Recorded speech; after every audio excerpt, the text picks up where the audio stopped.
सभी भक्तजनों को जय श्री कृष्ण। श्री नारद जी कहते हैं वह मनाने में भी बहुत कुशल था, इसलिए अब पुरंजन ने उसे धीरे धीरे मनाना आरंभ किया। उसने पहले उसके चरण छुए और फिर गोद में बिठाकर बड़े प्यार से कहने लगा। पुरंजन बोला, सुंदरी, वे सेवक तो निश्चय ही बड़े अभागे हैं जिनके अपराध करने पर स्वामी उन्हें अपना समझकर शिक्षा के लिए उचित दंड नहीं देते। सेवक को दिया हुआ स्वामी का दंड नहीं, उस पर बड़ा अनुग्रह ही होता है।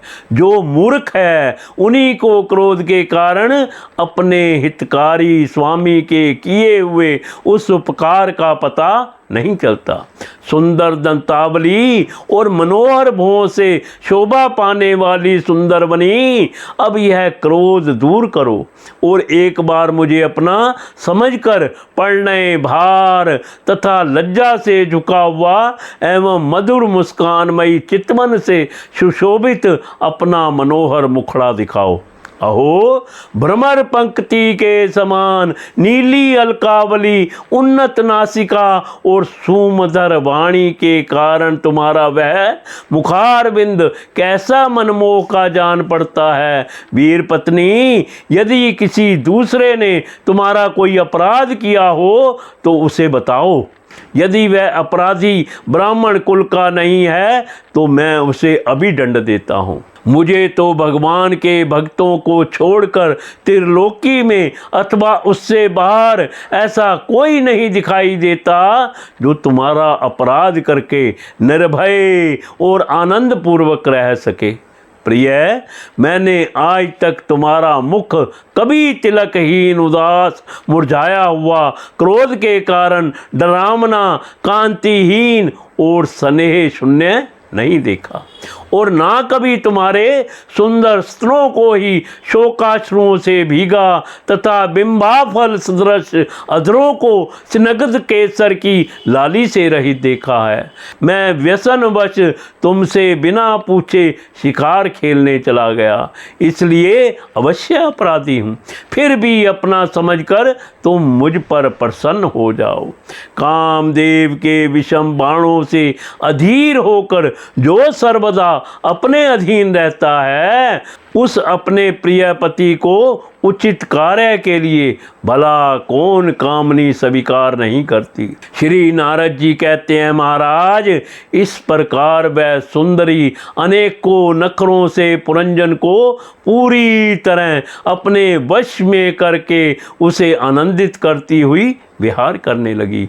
उसने अच्छी तरह स्नान कर अनेक प्रकार के मांगलिक श्रृंगार किए तथा भोजन आदि से तृप्त होकर वह राजा के पास आई। राजा ने उस मनोहर मुख वाली राजमहिषी का सादर अभिनंदन किया। पुरंजनी ने राजा का आलिंगन किया और राजा ने उसे गले लगाया। फिर एकांत में मन के अनुकूल रहस्य की बातें करते हुए वह ऐसा मोहित हो गया कि उस कामनी में ही चित्त लगा रहने के कारण उसे दिन रात के भेद से निरंतर बीतते हुए काल की दुस्तर गति का भी कुछ पता ना चला। मद से छका हुआ मनस्वी पुरंजन अपनी प्रिया की भुजा पर सिर रखे महामूल्य शैया पर पड़ा रहता।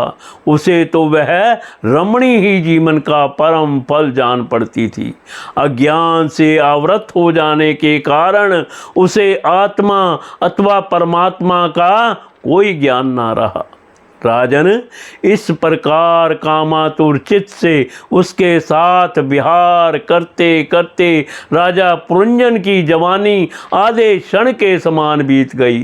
प्रजापते, उस पुरंजनी से राजा पुरंजन के 1100 पुत्र और 110 कन्याएं हुई, जो सभी माता पिता का सुयश बढ़ाने वाली और सुशीलता, उदारता आदि गुणों से संपन्न थी।